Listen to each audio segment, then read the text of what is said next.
before we go into the hybrid, why didn't they just give us a highly tuned 1.8 turbo? That 1.8 turbo is actually an old generation engine. Could it be the fuel consumption can be quite scary? Yeah. Even on the X90, I heard some complaints about that. So I think when the X70 came about, even China, Geely was already moving away from that platform. Okay. So they were co-developing the 7-speed and 1.5 with Volvo. Okay. It's not the same power plant, but it's in the same family. But didn't they also abandon that? I'm not so sure. Did they abandon it? The 3-cylinder one. In China, yeah. Oh, I mean, all the newer ones are all 4-cylinder, we see. The latest news are all coming out with the 4-cylinder. So I said, I was worried about what happened to the 1.5 in line 3. Maybe in China it's different. Yeah, I don't know. Yeah. Because we tested it, it was a pretty competent engine, isn't it? It's not bad. So, this one, comfort also, there was a few moments where there's this huge pothole. I remember yesterday I was driving and I didn't see it until the last moment. So when I saw it, pop, I went inside. Oh! And in my head, it's like, oh shit, tire gonna blow. The rain is causing all the potholes. Yeah. The Old Klang Road is like sinking already. Shit. So I went inside the thing. When I came out, the initial reaction is brace for like Armageddon. Brace for shocks on your A-pillar. Yeah.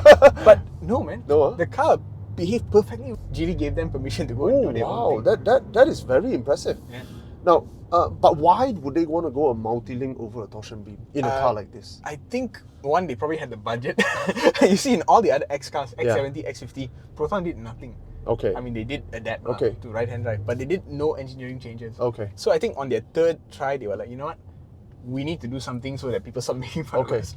And I think in a 7-seater car, the perception is if it's a torsion beam, you're really being shortchanged somewhere, I mean, technically speaking, we see a lot of torsion beam being used these days, especially these days with cost and everything. Of course. And a lot of tuning has come in to hide the torsion beam. But it's usually up to B segment only. Yes, you're right. C segment onwards, you generally don't see torsion beam unless you're talking about very old cars. Actually, the Toyota Corolla last gen was torsion beam. Oyo, yeah. So it was starting to happen. And I think the market pays attention to this kind of thing. Oh, is it? Because the last gen Corolla didn't sell at all. That was the many Corollas didn't sell. Many generations of Corollas didn't sell. In any case, the torsion beam generally is not an issue if you're not pushing the car, but if you're going through bumps, you will feel it. Because the beam move as one. Correct. Right? So any judder here, transfer there. Unless you tune it and dampen it well enough so to hide its weakness. I don't know, because I've never driven this in a torsion beam setting. So I don't know how bad it is. But having a multilink is good for, having the wheels moving up and down perpendicular to its body and all.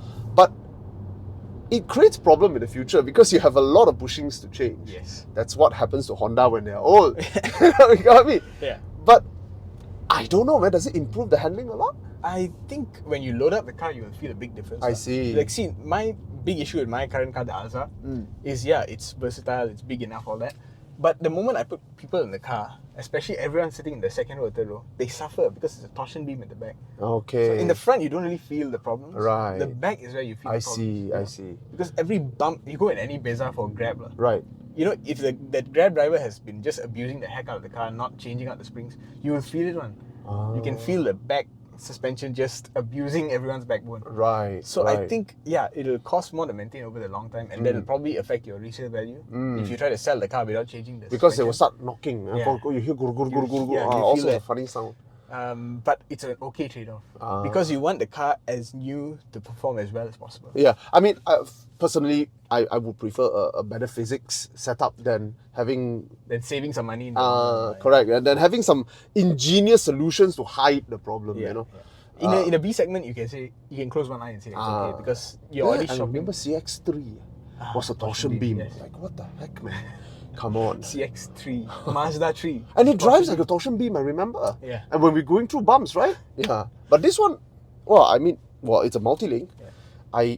I was very impressed with this car. And not very impressed as in like, wow, this car is outperforming its peers. It's the expectation. It's the expectation. Yeah. You were like, is this going to suck? Yeah. And then you get in here and say, it did not suck. Yeah. And I remember when I first drove it for the media preview, right. The biggest complaint I had was the ADAS coming in and chiming and steering for you and all that. This has the full range, right? It has the full range, but I turned off.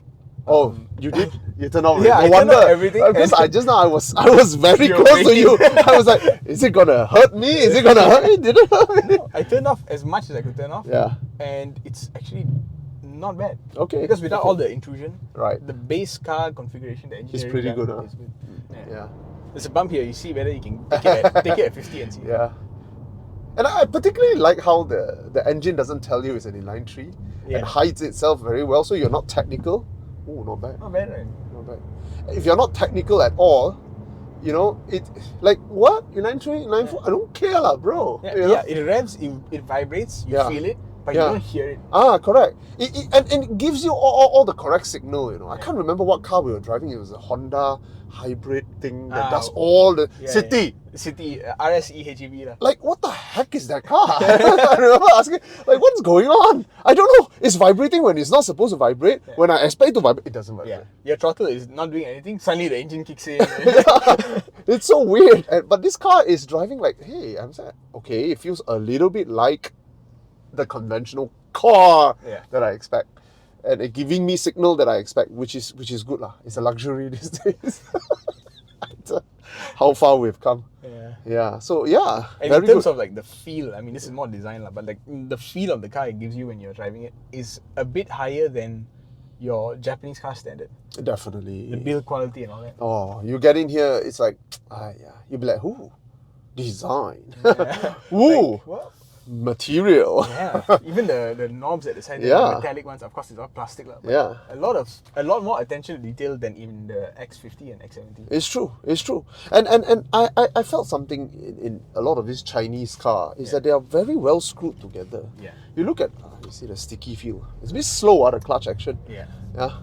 But other than that, you know, they're generally well screwed together. Yeah. You know? I mean, I remember Japanese cars being like this last time. When it was just one piece. Wow. I mean, okay, it was cheap, but Yeah. it was screwed together well. It was tough, you know. What happened?